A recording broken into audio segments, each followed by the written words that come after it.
A paz do Senhor Jesus, a paz do Senhor Jesus e a paz do Senhor Jesus, tudo bem? Que maravilha! Vamos iniciar a nossa aula de teologia. Já pegou sua Bíblia, o seu caderno e a sua caneta? Lembrando que é um caderno específico para o curso básico de teologia. E sempre aconselho uma caneta azul e uma vermelha para que você possa fazer as suas anotações. Na aula passada, nós tivemos a primeira lição sobre introdução à teologia. Nós falamos sobre as divisões da teologia, nós falamos sobre a importância dessas divisões. Lembra que nós falamos aqui, teologia exegética, histórica, sistemática, teologia prática. Falamos sobre cada uma dessas teologias, cada uma dessas áreas, né, da teologia.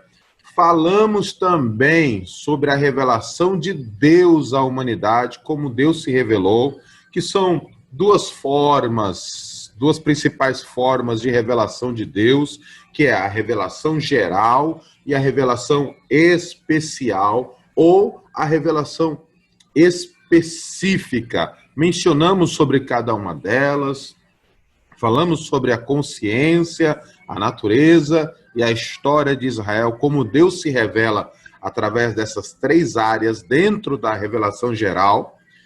Falamos sobre a revelação especial, que é Jesus Cristo, que é a Bíblia Sagrada, e as revelações especiais no sentido de Deus falar diretamente com as pessoas. Estou com a garganta bem debilitada devido à grande quantidade de gravações de aulas que lecionamos ao longo da semana, fora os compromissos de pregar, de trazer ensinos, e isso tem desgastado um pouco a nossa garganta. Mas então, voltando, nós ouvimos falar sobre revelação geral, revelação especial, falamos sobre cada uma dessas áreas da teologia, falamos também sobre alguns termos, algumas palavras técnicas, alguns termos técnicos da área da teologia, e falamos da importância que é aprender cada um deles, quais os termos, a teofania, a epifania, a antropomorfismo, a antropopatia, imanência e transcendência. Falamos de cada uma destas áreas e a sua importância para a nossa compreensão do estudo da teologia, que nós vamos nos deparar com passagens que falam e que mostram exatamente estas passagens, estas palavras, né? E hoje, na nossa segunda aula, nós iremos falar sobre o início da teologia. O início da teologia. É isso mesmo. Passa um risco aí embaixo no seu caderno, coloque aí segunda aula sobre introdução à teologia, coloca a data que você está estudando esta lição e vamos ao ensino de hoje. Quando se trata do início da teologia, nós temos que ter em mente que o pensamento teológico já existia há muito tempo atrás, mesmo até antes de Jesus. Porque quando falamos sobre pensamento teológico, falamos exatamente sobre o conceito de buscar conhecimento sobre Deus, o conceito de querer aprender sobre Deus, e isto não é de agora. Isto já vem dentro da humanidade há muitos e muitos anos atrás. Até porque esse sentimento que nós temos, que o ser humano possui, que nós possuímos, o sentimento de desejo, de querer se relacionar com Deus, um ser superior, um ser acima, criador, uma divindade, este desejo foi colocado dentro do ser humano por Deus. Desde os tempos mais primórdios, o homem busca o conhecimento sobre Deus e a necessidade de se adorar a uma divindade. Com isso, nós podemos ver que se espalha pelo mundo inteiro a ideia, o pensamento acerca da divindade. Ou seja, cada um, ao longo do tempo, passa a querer buscar a Deus da sua maneira, criando assim objetos, imagens, deuses, que essas pessoas sentem a necessidade de adorar aqueles objetos, aquelas imagens, aqueles deuses, aqueles animais, aqueles astros, como sentem a necessidade de adorá-los como um Deus. Por quê? Porque esse sentimento de adoração a um ser superior está dentro do ser humano. A procura, o desejo, a procura de buscar a Deus de alguma forma, de alguma maneira, de algum jeito, com algumas ferramentas, está dentro do ser humano. Faz parte da alma do ser humano. Então, pensando nisso, nessa questão da história do pensamento teológico, da busca sobre Deus, porque nós entendemos o que é teologia. Nós vimos aí na aula passada, né? Teologia é o estudo sobre Deus. Theos, Deus, logos, teu estudo, teologia, ensinamento, conhecimento, né? Ou seja, é o estudo sobre Deus, a busca do conhecimento sobre Deus, é o estudo sobre Deus. Então, com isso, nós entendemos o quê? Que a história da teologia não se inicia no começo. Isto é, a teologia cristã começou muito tempo depois de Jesus Cristo ter caminhado na terra com seus discípulos e mesmo depois de ter morrido o último discípulo e apóstolo. Ou seja, exatamente aquilo que nós estávamos mencionando anteriormente, que o conceito do pensamento teológico, da busca incessante sobre Deus e conhecer quem é o Criador, fez com que a humanidade vivesse a cada dia uma forma de teologia. Né? A teologia é a reflexão da igreja a respeito da salvação trazida por Cristo e a respeito do evangelho da salvação proclamada e explicada pelos apóstolos do século I. Se tratando de teologia na questão da igreja cristã, do cristianismo mais próximo daqui de nós, né? Então, resumimos desta forma. O que é teologia? É o conhecimento, a reflexão sobre Cristo, a salvação que Cristo trouxe e exatamente a proclamação e a explicação do evangelho que os apóstolos pregaram no século I. Então, é o estudo sobre Deus. Jesus fez teologia? Sim. Jesus, pensamento teológico. Por quê? Porque ele diz, o que eu aprendi do meu pai, eu também vos ensinei. Ou seja, era o pensamento teológico, era a busca do conhecimento, né? Então, Jesus defendeu o que é teologia. Você saber quem é Deus, você conhecer quem é Deus, você estudar sobre Deus e defender aquilo que você acredita. E o que foi que Jesus fez? Quantas e quantas vezes Jesus não defendeu a sua missão aqui na Terra, exatamente usando os argumentos dos conceitos teológicos, doutrinários que Deus havia estabelecido para ele. Porque ele disse que ele aprendeu do Pai, que o Pai lhe passou aqueles ensinos e que esses ensinos estavam sendo transmitidos. Em Mateus capítulo de número 4, nós vemos que Jesus foi levado ao deserto para ser tentado, né?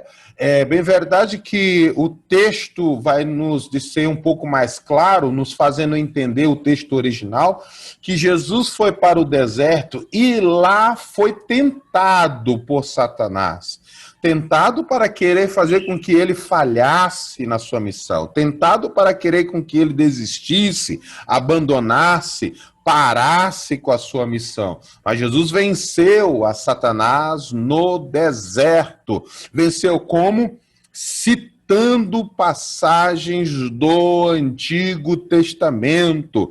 Porque Jesus sabia, o que Jesus sabia? Sabia as coisas que Deus havia dado, estudado sobre aquilo que Deus havia dado, passagens do Antigo Testamento, passagens estas encontradas na Torá, nos profetas, né? Encontrado nos Salmos. Então, isso tudo é o pensamento teológico, o pensamento de conhecimento e de defesa daquilo que se acredita. Então, teologia é muito tempo antes, né? E temos que tomar cuidado com as pessoas que dizem que teologia é coisa do diabo. E teologia não é coisa do diabo. Teologia faz parte da trajetória do povo de Deus na terra. Teologia é coisa de Deus. Se alguém chegar para você e disser assim, teologia é coisa do diabo, explique para ele que teologia existe há muitos e muitos e muitos anos. É isso mesmo. Você já ouviu alguém falar que teologia é coisa do diabo? Se você já ouviu, escreva aí embaixo nos comentários dizendo, é verdade, evangelista. Eu já ouvi pessoas dizerem isso dentro da igreja. Eu mesmo, eu posso deixar escrito aí, né? Eu também ouvi. E quantas vezes eu não ouvi pessoas falarem que teologia é coisa do diabo, né? Que eu estou perdendo meu tempo estudando teologia e que a igreja não precisa de teologia. Eu ouvi isso, né? Então, é uma enorme necessidade do pensamento teológico hoje dentro das nossas congregações, não é verdade? Se você tem dúvidas até esse momento, você tem acesso direto comigo. Lembrando que você, meu aluno, tem acesso direto comigo. No nosso grupo, você pode fazer a sua pergunta, você pode vir comigo fazer a sua pergunta, que nós iremos esclarecer sobre o conteúdo desta aula e da outra aula passada também, bom? Avançando um pouco mais, então, tendo esse conceito de que teologia se iniciou muito antes de Jesus andar na Terra, mas ela se intensificou quando Jesus veio. Por quê? Porque quando Jesus veio, Jesus passou o quê? A ensinar os seus apóstolos. Quando Jesus montou o colégio apostólico com os 12, deu a eles instruções, ensinos, orientações, preceitos, princípios, né? Os ensinou não só com palavras, mas também com a sua maneira de viver, mostrando para os discípulos que eles deveriam seguir as mesmas pisadas, a mesma forma, a mesma maneira. E com isso os discípulos aprenderam e levaram esses ensinos por toda a sua vida. Enquanto os apóstolos estavam vivos, né, não tinha vez para as heresias, as distorções daquilo que Cristo havia falado. Mas os apóstolos morreram. Dentre eles, apenas João sobreviveu no sentido de ter morrido apenas de velhice. Ou seja, o último apóstolo vivo. Então nós entendemos que João é o pivô da história da teologia cristã, porque sua morte marcou um momento decisivo. Olha, quando os apóstolos estavam vivos, quando as pessoas tinham dúvidas acerca daquilo que Jesus havia falado, as pessoas iam procurar quem? Jesus? Não, não era Jesus, porque Jesus não estava mais ali em forma corpórea com os discípulos, mas Jesus estava em forma espiritual ali com os discípulos, assim como ele está hoje espiritualmente no meio da sua igreja. Mas eles iam até os apóstolos para tirar as suas dúvidas acerca do caminho da salvação. Quando todos os apóstolos morreram, as pessoas não procuravam todos os apóstolos, porque eles já haviam morrido, então procuravam João. João era o teólogo do tempo. João era quem defendia a igreja das heresias que existiam naquele tempo. E quando as pessoas não sabiam como falar acerca da salvação, procuravam João para falar acerca da salvação. E com isso, a igreja ia sendo defendida. Mas João teve que partir, João teve que ir, né? João teve que ir para o encontro com o Senhor na eternidade. João morre. Quando João morre, quem vai defender a igreja? E com isso, a teologia ganha uma cara nova, um entendimento mais responsável. Por quê? Porque as pessoas mais próximas dos discípulos e mais próximas de João passaram a transmitir os ensinamentos dos apóstolos. Passaram a transmitir os ensinamentos do Senhor. Ou seja, havia uma necessidade de uma pesquisa mais aprofundada, uma compreensão mais minuciosa, um entendimento mais aguçado sobre as doutrinas, os princípios, os preceitos, aquilo que Jesus havia deixado. Porque já não existia mais ninguém que caminhou com Jesus. Não existia mais ninguém que era considerado o apóstolo, ou o apóstolo do Senhor, ou os apóstolos do Senhor. Porque todos os apóstolos haviam falecido, haviam morrido. E com isso, o cristianismo, a teologia teve que tomar força através desses discípulos dos apóstolos, né? É o que a história nos diz. Pelo que sabem, nenhum apóstolo conhecido ou amplamente aceito sobreviveu a João. Com a sua morte, o cristianismo entrou numa nova era, para a qual não estava inteiramente preparados, né? Ou seja, eles não estavam tão preparados para este momento, né? Quando João morre, houve uma grande necessidade de um estudo mais aprofundado dos conceitos doutrinários, né? Então, já não seria possível solucionar debates doutrinários ou quaisquer que fossem apelando para os apóstolos. Já não existia mais os apóstolos, né? Então, os discípulos dos apóstolos passaram a ter que procurar com mais entendimento os debates doutrinários sobre a divindade de Jesus, que foram as áreas que eram muito atacadas, né? Heresias eram disseminadas na igreja, como no tempo de João, que foi um dos motivos pelos quais João escreveu tanto o Evangelho do Senhor Jesus Cristo segundo João, né? O Evangelho de João, né? Na realidade o Evangelho não é de João, o Evangelho é de Jesus, e que João escreveu, né? É um livro biográfico, João fala de Jesus. Então João procura transmitir as palavras de Jesus, mostrando que Jesus é homem, que Jesus é um ser divino, mostrando que Jesus é o Criador, o Filho do Deus vivo, o Salvador da humanidade.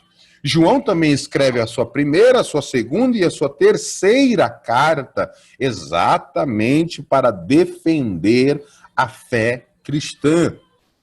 Porque um movimento chamado do gnosticismo estava tomando de conta dessa época e fazia com que as pessoas deixassem de acreditar em Jesus e abandonassem o cristianismo, abandonassem a fé, esquecessem quem é Jesus, e com isso as pessoas passou a receber as epístolas de João, o Evangelho segundo João, e passaram a dar credibilidade para a pessoa de Jesus, porque até então João era vivo, né? Então, quando João morre, tinha que pegar tudo aquilo que João escreveu, todas as palavras que João disse, as coisas que João contava, e começou a virar um conceito doutrinário no meio da igreja, e que os discípulos dos apóstolos passaram a defender e a ensinar no meio da igreja. Então, por isso que teve que tomar uma nova roupagem. Um momento foi um momento de expansão do pensamento teológico. Então, os apóstolos eram homens de grande prestígio e autoridade no cristianismo primitivo. Eram testemunhas oculares de Jesus, ou pelo menos pessoas intimamente ligadas ao seu ministério ou aos ministérios de seus discípulos enquanto viviam. Não havia necessidade da teologia, não havia necessidade de formular essas ideias, porque eles estavam ali, né? Eles estavam ali no sentido de ensinadores, né? Mas o pensamento teológico existia, que era exatamente o ensinar, a busca sobre Deus. O sentido de que depois da sua morte, a teologia nasceu à medida que os herdeiros dos apóstolos começaram a refletir sobre os ensinamentos de Jesus e deles, a fim de explicá-los em novos contextos à situação e resolver controvérsias. Aqui eu digo que a teologia nasceu no sentido de quê? No sentido de tomar uma nova roupagem. No sentido do quê? No sentido de ter uma nova trajetória para o conceito e o pensamento teológico. Por quê? Porque a partir daquele momento, eles tinham que refletir nos ensinamentos, eles tinham que sistematizar as ideias, né, para poder defender aquilo que Jesus tinha falado e explicar dentro de um contexto totalmente diferente, numa sociedade totalmente diferente, né, que já não era mais aquela mesma sociedade daquele tempo dos apóstolos, era uma outra sociedade com novos costumes, novos hábitos, novos pensamentos doutrinários e teológicos, muitos deles até pensamentos de heresias, contraditórios ao que Jesus havia dito. Então, começaram a refletir sobre os ensinamentos de Jesus e deles, a fim de explicar-os em novos contextos, a situação a resolver controvérsias quanto à crença e à conduta cristã. É claro que os apóstolos deixaram obras escritas. João, por exemplo, deixou um evangelho de Jesus Cristo, segundo ele narra, né? Algumas cartas e a visão que recebeu quando estava exilado na ilha de Patmos.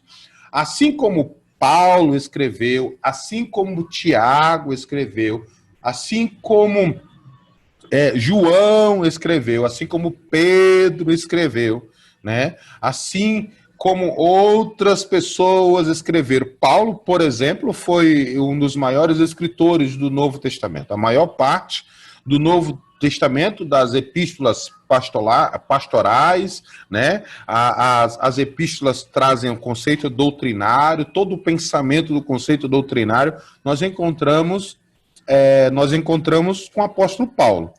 Mas o mais interessante é que esses homens, ao escreverem para as igrejas ou para a sociedade cristã em si, eles nunca imaginariam que tudo o que eles haviam escritos poderiam se tornar a Bíblia que nós temos hoje. Nós vamos estudar, quando chegarmos na história da igreja, nós vamos estudar a respeito da formação do cânon, né? Por quê? Porque existiam muitas coisas que foram escritos naquele tempo. Existia vários evangelhos, existia várias cartas supostamente escritas pelo apóstolo Paulo. Existia várias cartas, vários evangelhos que foram supostamente escritos pelos apóstolos, né? Então, existia muitas coisas, porque todo mundo queria escrever alguma coisa, né? Todo mundo queria dar um palpite. Todo mundo queria dar um palpite quem era Jesus. O povo era palpiteiro, né? E com isso, houve a necessidade de separar aquilo que realmente era legítimo daquilo que não era legítimo. Daquilo que é verdadeiro, daquilo que não é verdadeiro, né? E nós vamos estudar isso com mais minúcia, com mais detalhes, com mais calma, em um módulo só para esse tipo de história, a história da igreja. E vamos chegar aí à questão da formação da Bíblia Sagrada. Então, nós entendemos que todos esses escreveram e se tornou aquilo que eles haviam escrito se tornou documento de pesquisa, chegou a ser documentos de debates, chegou a ser documentos de você solucionar problemas doutrinários e teológicos, como as cartas de Paulo, a carta de Pedro, as cartas de João, o Apocalipse, o Evangelho que João escreveu, e a carta que Paulo escreveu aos romanos, a carta pastoral a Timóteo, a Tito, né? Filemão, tô ruim da garganta hoje. E assim sucessivamente se tornou a Bíblia que nós temos hoje, juntamente com o Pentateuco, que é os 5 primeiros livros da Bíblia, juntamente com os Salmos e os profetas, e os livros históricos, né? Que na Bíblia hebraica, na Taná, né, que nós vamos estudar mais para frente sobre isso, tem uma organização um pouco diferente, né, do que temos na nossa Bíblia de hoje. Mas isso aí é um assunto para uma outra aula, tá bom? Então, entendido até aqui? Se você entendeu até aqui, marque aí o tempo e marque aí. Eu entendi até aqui, professor. Escreve aí nos comentários, tá bom? E se você não entendeu, não tem problema. Nós estamos aqui para esclarecer mais coisas a você, tá bom? Então vamos lá. Nós temos aqui ainda dentro do conceito de início da teologia, nós vamos falar sobre a importância da teologia na morte de João. Enquanto João estava vivo, as heresias que circulavam não tinham tanta força, pois João, lembra do gnosticismo, que falamos logo anterior? Pois é, pois João era o apologista da época. Sabe o que é apologista? Apologista é aquele que defende, é um defensor da fé, é aquele que defende a fé. Ele defende as doutrinas que Cristo havia estabelecido para a sua igreja. E defendendo as doutrinas que Cristo havia estabelecido para a igreja, todas as dificuldades de compreensão das doutrinas de Cristo, o apóstolo era consultado. Ou seja, ele era o apologista.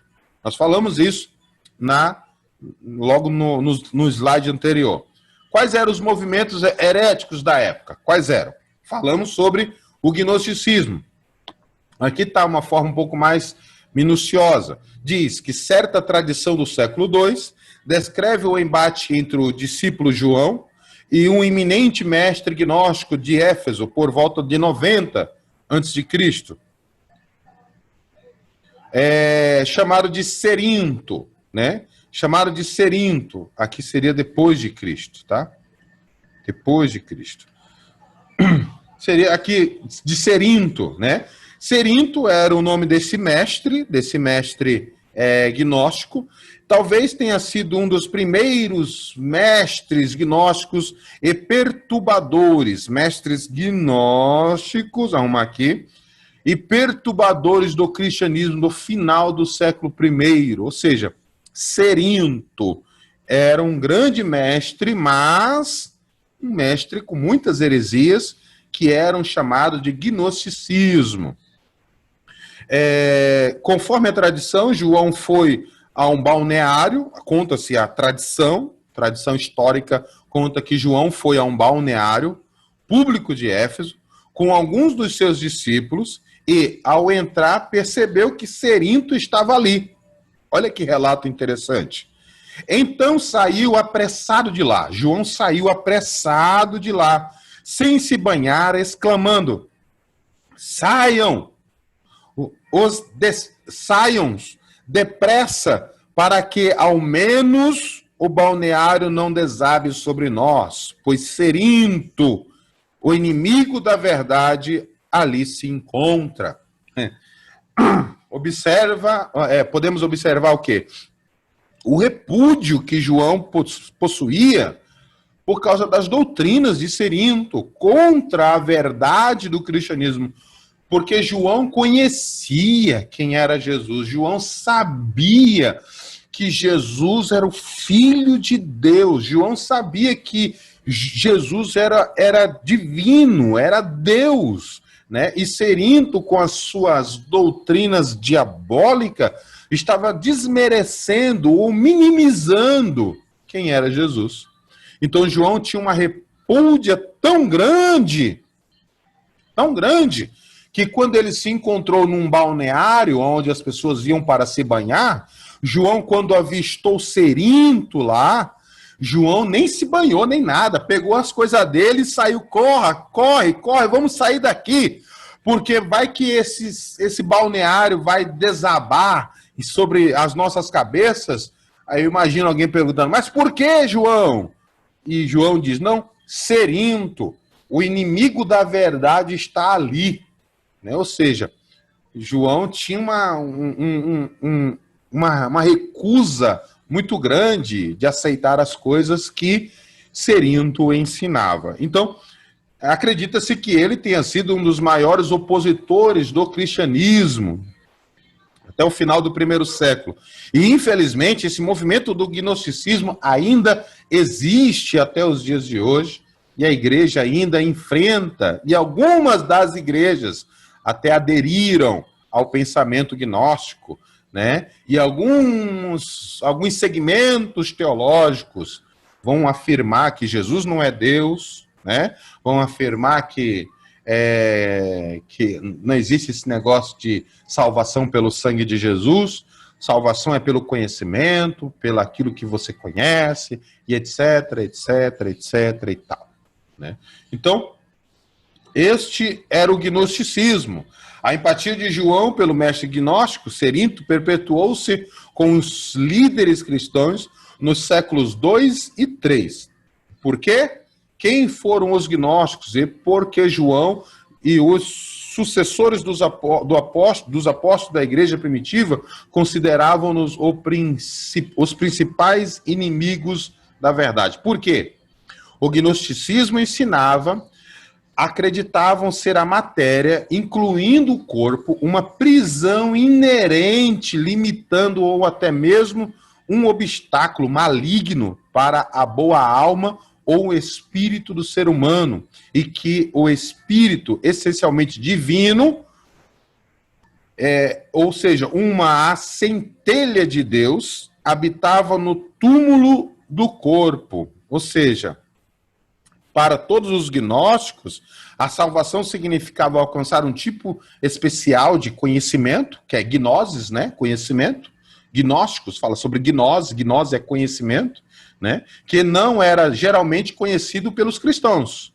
Comuns, nem sequer estaria à disposição. Ou seja, era um conhecimento místico, era um conhecimento miraculoso, era um negócio assim extraordinário que estava acima do que João pregava, do que os demais apóstolos pregavam e do que Jesus ensinou. Então, para o gnosticismo, todos os gnósticos acreditavam que Cristo não havia encarnado em Jesus. O Cristo aqui é o ungido, né, que como é chamado no original, Cristo significa ungido, que é o ungido, que é o verbo, né? O verbo, se lembra que João diz lá no capítulo 1 do Evangelho segundo João, que o verbo se fez carne, isso mesmo, que o verbo se fez carne. Então, para os gnósticos, eles acreditavam que Cristo, Ou seja, o verbo não havia encarnado em Jesus na realidade, mas que simplesmente tinha a aparência de um ser humano. Ou seja, ali era apenas a aparência de um ser humano, né? Mas não era totalmente um ser humano. É um negócio meio esquisito aí, né? Então, João combateu, os apóstolos combateram, João combateu, os discípulos dos apóstolos e os discípulos de João combateram estas heresias até o século II e século III, porque era algo terrível sobre a igreja. Tudo atacando a questão teológica, tudo a questão das doutrinas que Cristo havia estabelecido. Então, falando ainda sobre heresias no início da teologia, temos ainda o montanismo, que também era um conceito herético, um desvio doutrinário de ensinos que Cristo havia estabelecido. Então, existia exatamente esse movimento, né, montanismo, é um movimento cristão do segundo século, fundado por Montano. Olha o nome do cidadão, né? Montano, né? Por isso que se chama montanismo. Os montanistas declaravam ser possuídos pelo Espírito. Olha, é o que eu sempre digo. Tome cuidado. Não acreditem em todo mundo que carrega uma Bíblia na mão, que vai no púlpito, que prega que o teto desce, né, que desaba o teto, que chove fogo, que acende brasa, que o manto é o poder. Não acreditem em tudo que os seus olhos estão vendo nas igrejas, nos eventos. Por isso que você precisa estudar e refletir, analisar sobre a Bíblia Sagrada. Na Bíblia está contido toda a orientação para nós conhecermos quem é Deus e andarmos segundo a sua vontade. Então, vamos lá? Os montanistas declaravam ser possuídos pelo Espírito Santo e por isso profetizavam. Profetizavam para quem queria. Profetizavam para que, se olhasse para eles profetizavam. Profetizava até o que você tinha comido no ano passado, nessa mesma data. Né? Era o movimento da época, possuídos pelo Espírito Santo, e por isso profetizavam. Segundo estas profecias, uma ou outra era cristã se iniciava com uma outra era cristã, se iniciava com a chegada de uma nova revelação concedida a eles. Queridos, meu querido aluno, escute.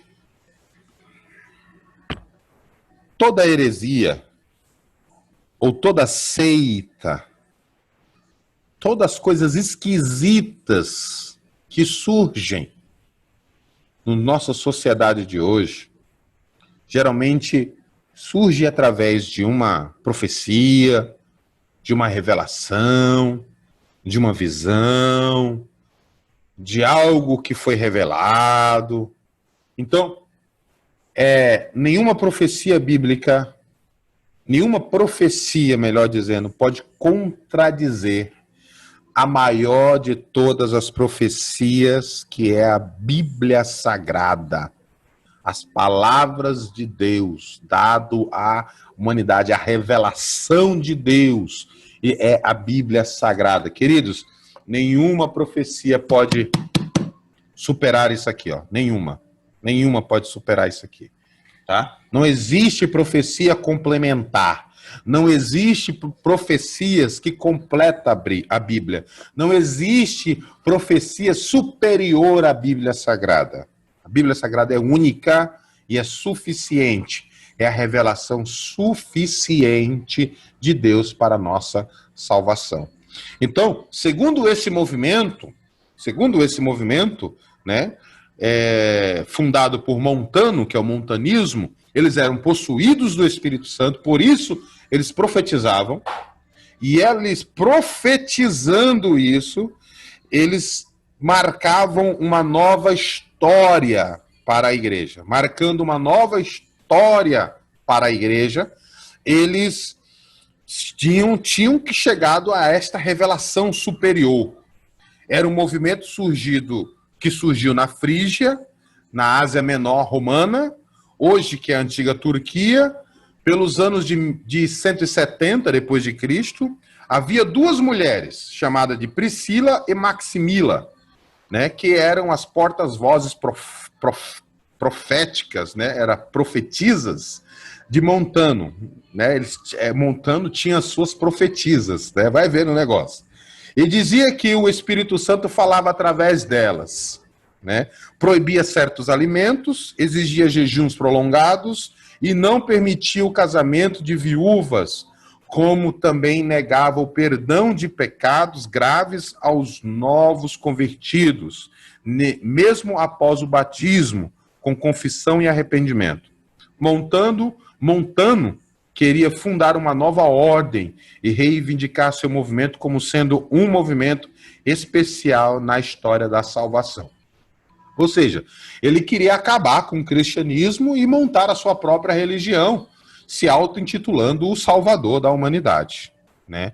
E os discípulos de João, os discípulos, né, dos discípulos, tinham que defender esta questão, tinham que defender esta área, tinham que defender esse conceito doutrinário, tinham que defender a igreja destas coisas, e por isso que a teologia foi e é de suma importância para a vida da igreja.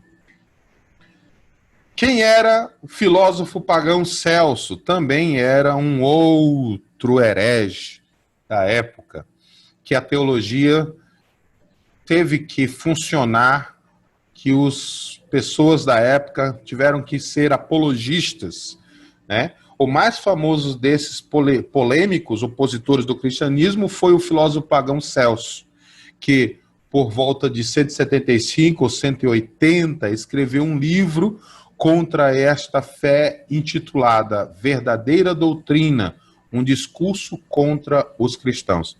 Ele era um homem praticamente ateu, que não acreditava em nada do que estava escrito na Bíblia, dizia que era impossível, aqui tem algumas frases dele, aqui, ó, tá vendo aqui? Vou deixar aqui de vermelho, aqui, negrito, e sublinhar, vou só afastar aqui um pouquinho mais. Mas na sua apostila provavelmente não esteja assim, tá?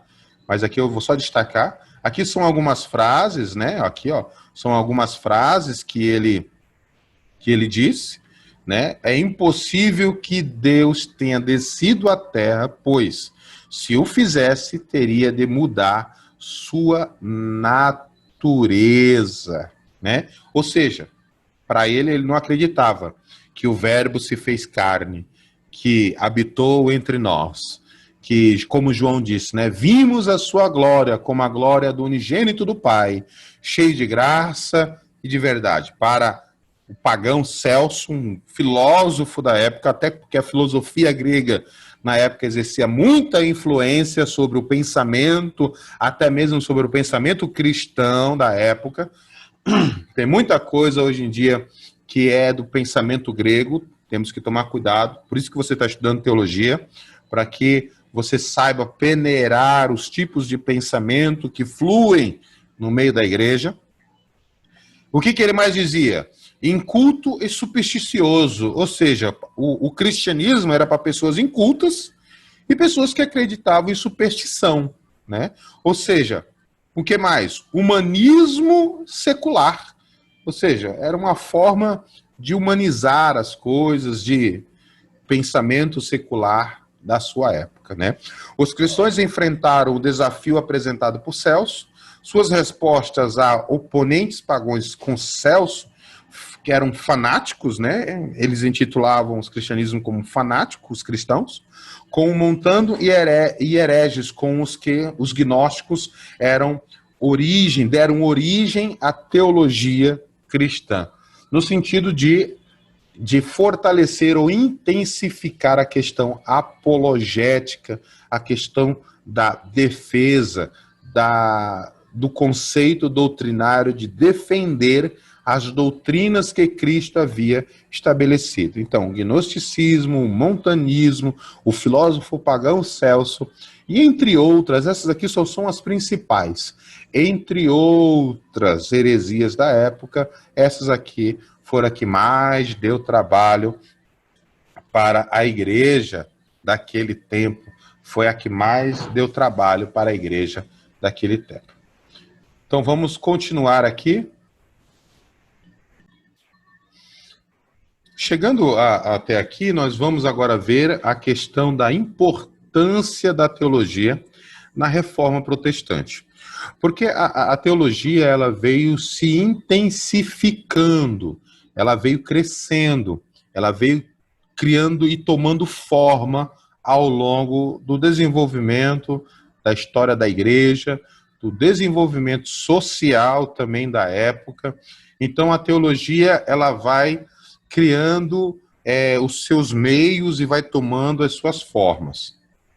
Então, nós vamos ver aqui um dos grandes nomes. Nós não vamos ver aqui agora, nós não vamos ver todos os nomes da história da Reforma, né? Nós não vamos ver todos os nomes da história da Reforma, até porque nós vamos estudar de forma mais detalhada na história da igreja, né? Na história eclesiástica, na história da igreja, nós vamos estudar todos os nomes de uma forma mais detalhada. Então vamos começar aqui falando sobre esse homem aqui, né? Qual foi a importância da teologia, né? Qual a importância da teologia na Reforma Protestante? Já avançando um pouco na história da questão da Reforma Protestante, nós encontramos a vida de Martinho Lutero. Quem foi Martinho Lutero? Com certeza você já ouviu alguma vez algum pregador, ou algum pastor, algum professor, alguém, né, na igreja, no estudo, em algum local falar sobre Martinho Lutero. E a importância que Martinho Lutero teve para a Reforma Protestante. Ele não foi o único reformador. Ele já antes dele já teve dois grandes reformadores que já deram um pontapé inicial para a reforma. Eles se colocavam contra as doutrinas e as coisas que eram ensinadas na época. Mas quando chega a vida de Martinho Lutero, quem era Martinho Lutero? Martinho Lutero era um monge, né? Ele era um grande estudioso, um grande teólogo. Ele nasceu na Alemanha, no dia 10 de novembro de 1483. Lutero era filho de uma camponesa católica, né? Pais que possuíam eram alemães, né? Como era comum na época.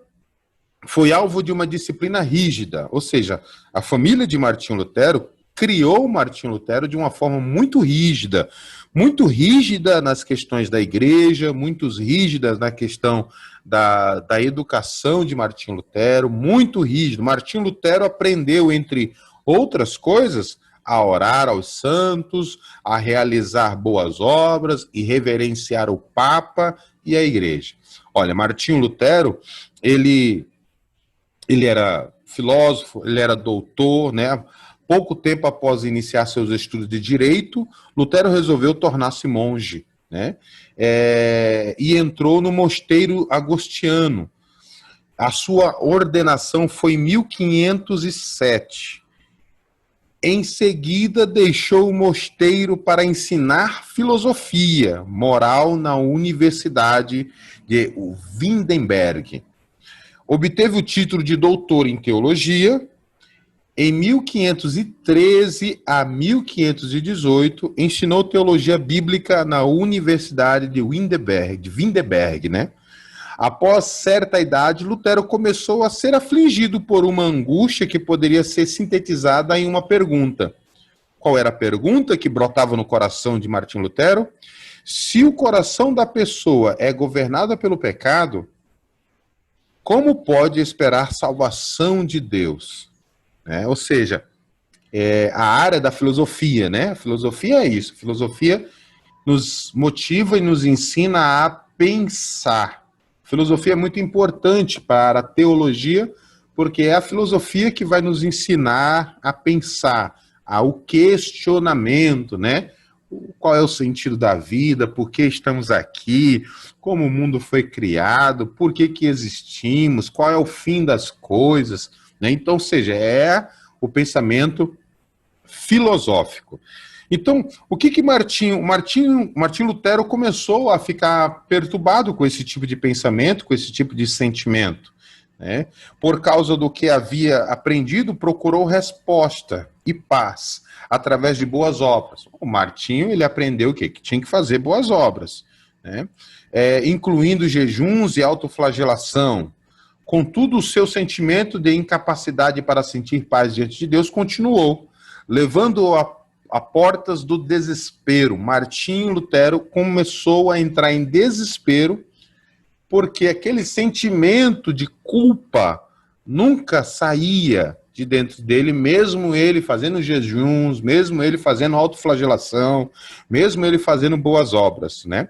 A aflição de Lutero somente encontrou resposta no dia em que encontrou na Bíblia a certeza de que não há como alguém merecer o favor de Deus por causa de alguma coisa que faz ou fez, né? Que é a única forma de alguém obter o favor de Deus é através da fé em Jesus Cristo, que é através da fé em Jesus que os pecadores são perdoados por Deus, e este entendimento, conhecido como a doutrina da justificação pela fé, tornou-se um dos pilares do pensamento religioso de Lutero.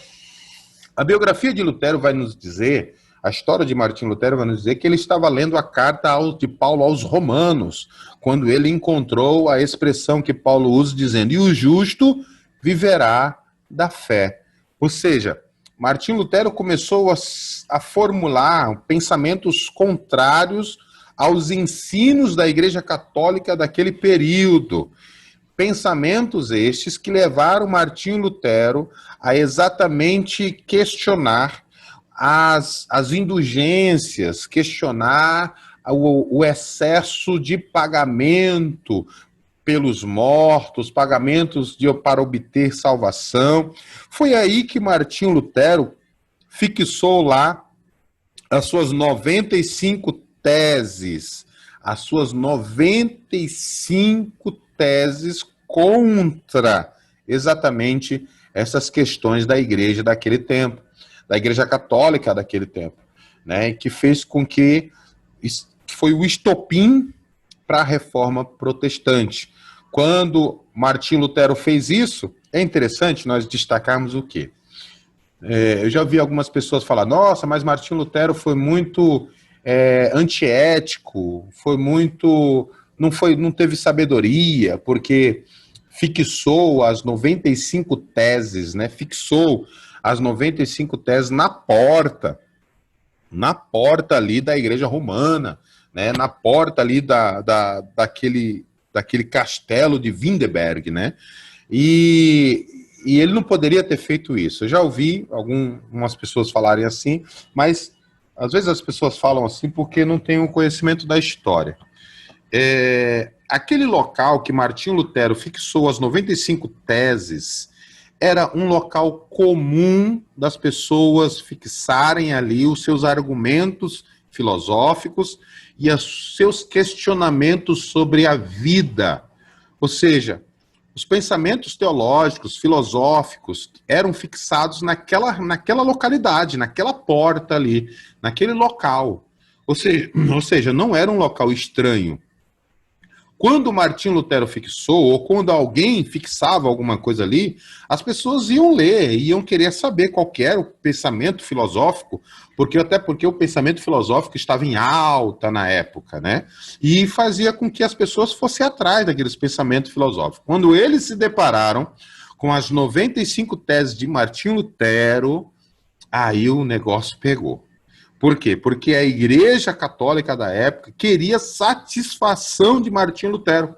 O Papa intimou Martinho Lutero para se apresentar, para se arrepender e se justificar contra as 95 teses. Eles queriam que Martinho Lutero retirasse as 95 teses, que ele reconhecesse que estava errado. Martinho Lutero persistiu com as suas 95 teses, desencadeando assim a reforma protestante. Foi quando as pessoas começaram a dar credibilidade ao que Martinho Lutero estava falando, até porque Martinho Lutero não era qualquer pessoa, um homem muito inteligente, dominava maravilhosamente as línguas originais.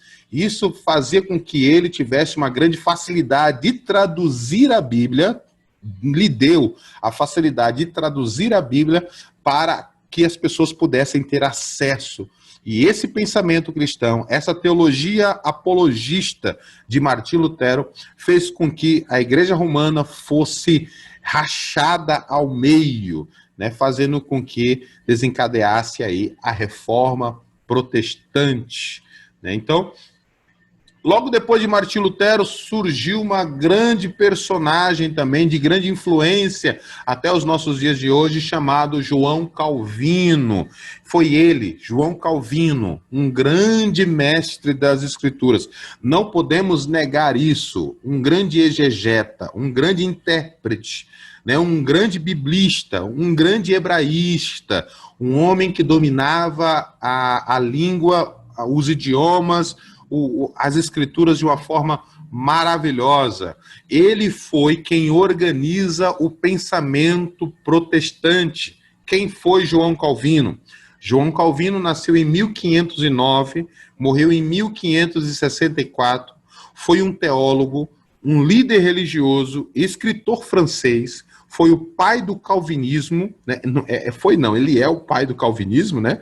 Reforma protestante que impôs hábitos aos puritanos, aos seus seguidores, e que se espalhou por vários países da Europa ocidental. João Calvino, ele trouxe uma interpretação, e o destaque destas interpretações é exatamente a questão da predestinação. É óbvio que o calvinismo não se limita apenas nessa questão da predestinação, da salvação, mas é a área que se diverge ou é contraditória a um outro grande teólogo que também surgiu e contribuiu e muito para a história da igreja, e que contribui até hoje, e que possui a maior coerência com a Bíblia Sagrada, e que possui os maiores adeptos ao seu pensamento teológico. Ele chama Jacob Armínio. Jacob Armínio foi um ministro reformado holandês e professor de teologia no final do século XVI e início do século XVII. Trabalhou em 1603 como professor de teologia na Universidade de Leiden e escreveu muitos livros e tratados sobre teologia. Sua visão tornou-se a base do arminianismo e do movimento neerlandês remonstrantes. É interessante que a confissão de fé das Assembleias de Deus espalhadas no Brasil, ela tem como base o pensamento de Jacob Armínio.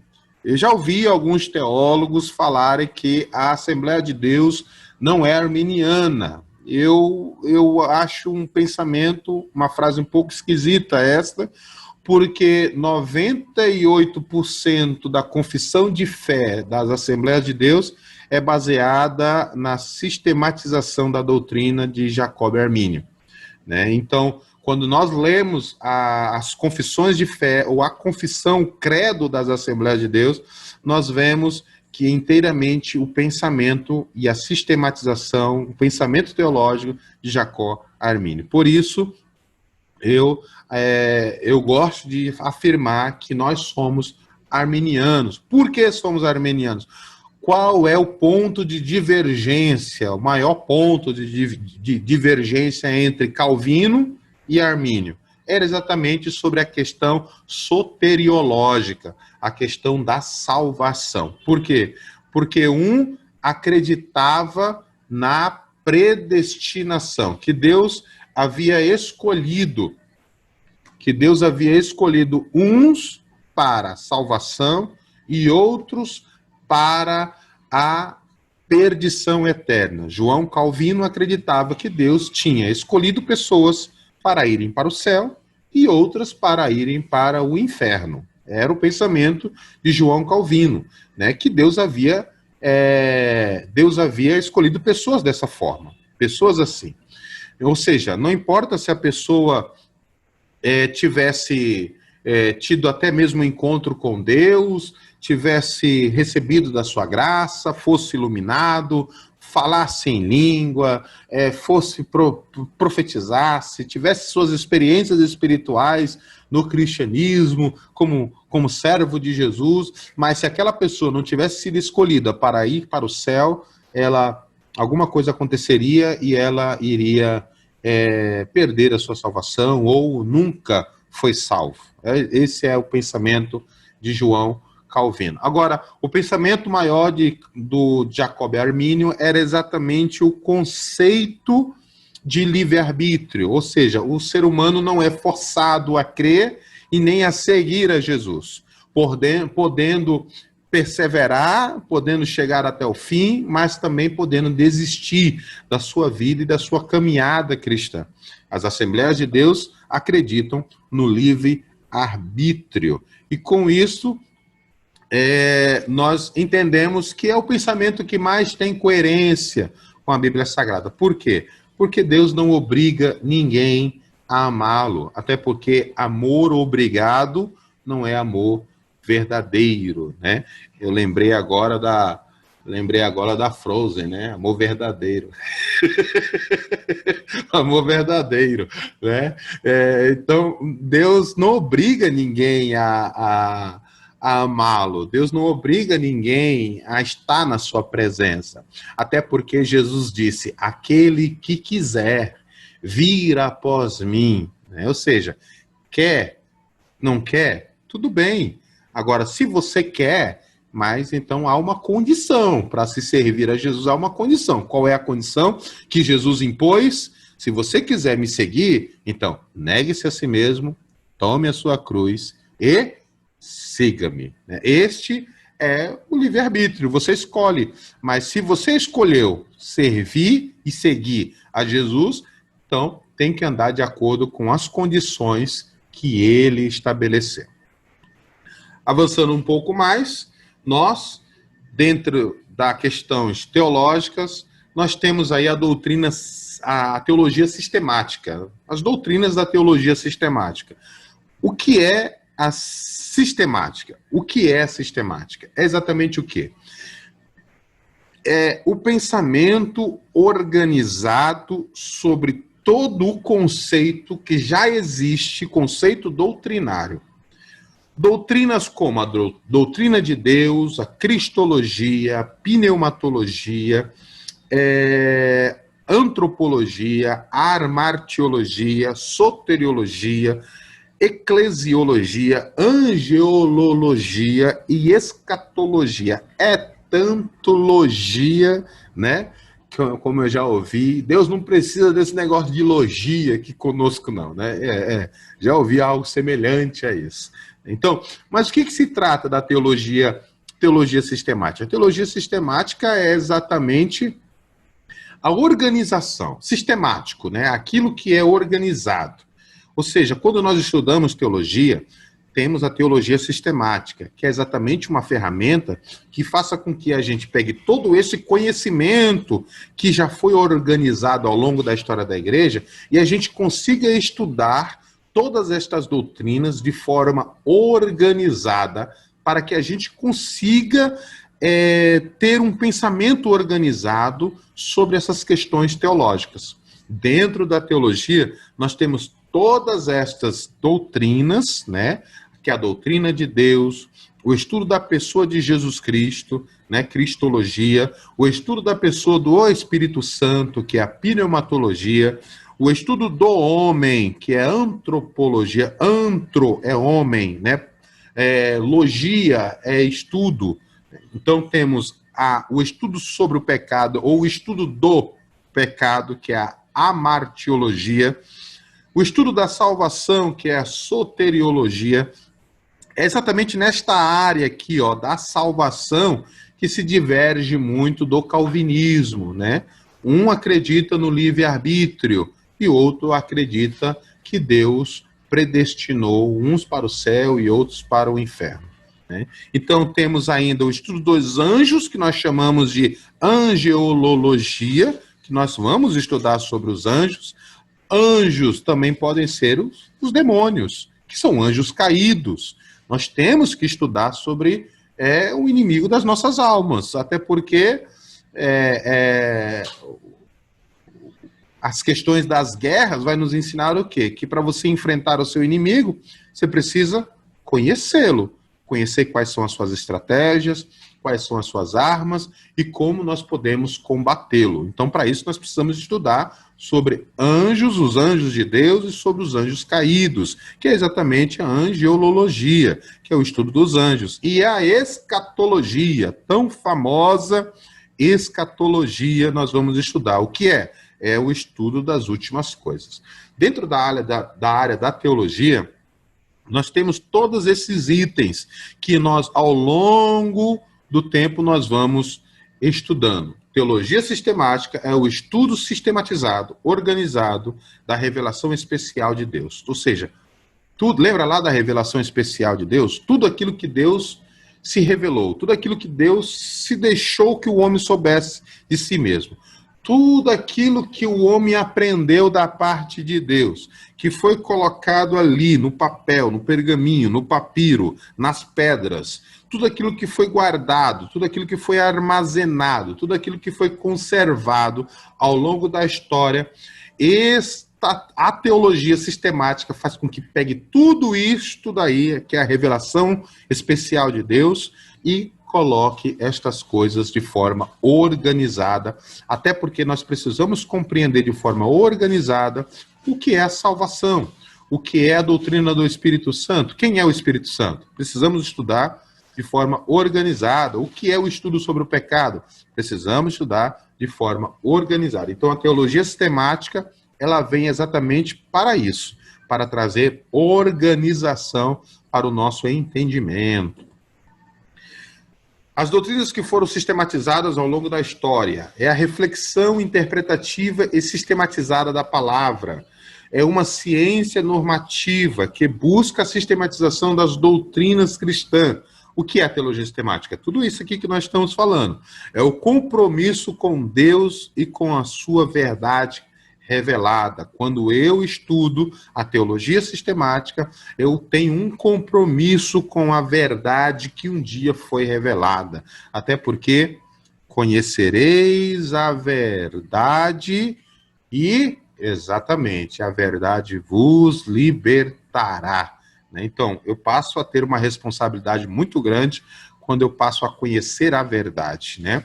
O que é teologia sistemática? É uma ciência teórica e prática. Não é só teoria, né? É prática também, pois tem relação direta com a vida daqueles que a estudam. A teologia sistemática, além de teórica, além de uma ciência, além de teórica, é prática, porque ela tem uma relação direta com as nossas vidas, né? As doutrinas exigem de nós um compromisso de vida e de obediência. Quando eu passo a estudar a teologia sistemática, eu passo a ter um compromisso de vida, um compromisso de obediência àquilo que eu estou aprendendo. Porque eu estou aprendendo, né? Não poderei mais errar só naquilo que eu aprendi, né? Não estou dizendo que nós não iremos mais errar, porque nós somos falhos, nós somos limitados, mas a orientação de Deus é muito clara para que nós nos mantemos firmes na verdade e constantes na verdade. A teologia deverá sempre ser fiel ao conhecimento de Deus através da sua palavra. Queridos, nenhuma teologia que vai contra a Bíblia Sagrada pode ser considerada verdadeira ou até mesmo a palavra de Deus. Nenhuma teologia que vai contrária ao que tem na Bíblia Sagrada pode ser considerada uma teologia séria, verdadeira, que conduz o homem para mais perto do conhecimento de Deus. Então, temos que tomar cuidado. Os pressupostos, né, da sistemática, da teologia sistemática. A ciência de um Deus que se relaciona com a sua criação. Quando estudamos a teologia sistemática, nós podemos perceber que Deus não é o Criador que criou todas as coisas e abandonou a sua criação. Pelo contrário, Deus é um Deus que se relaciona com a sua criação. Quando nós estudamos sobre a criação do mundo, quando nós estudamos sobre como Deus formou o homem, quando nós estudamos sobre como Deus salva o homem, quando nós estudamos sobre como tudo isso será consumado, nós vemos o quê? Sempre havendo e sempre haverá a intervenção de Deus na história. Este relacionamento de Deus com a sua criação. A realidade de sua revelação está registrada nas Escrituras. Tudo que precisamos saber sobre a revelação de Deus já está aqui na Bíblia Sagrada, nos 66 livros da Bíblia Sagrada. Já está relacionado na Bíblia. A racionalidade humana se compatibiliza com a revelação de Deus. Ninguém estuda teologia só com fé. Estudamos teologia com a inteligência, com a razão, com o raciocínio.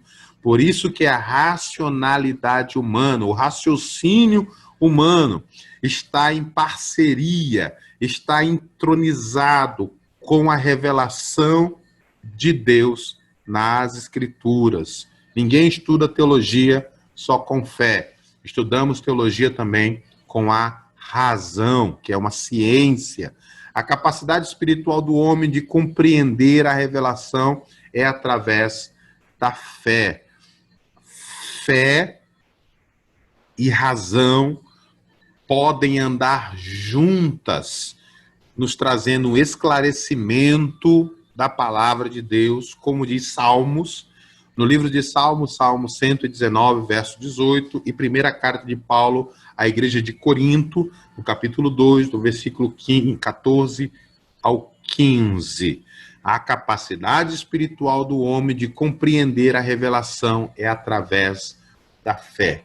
A fé, como diz lá em Hebreus 11, a fé é o firme fundamento das coisas que se esperam e a prova das coisas que não se veem.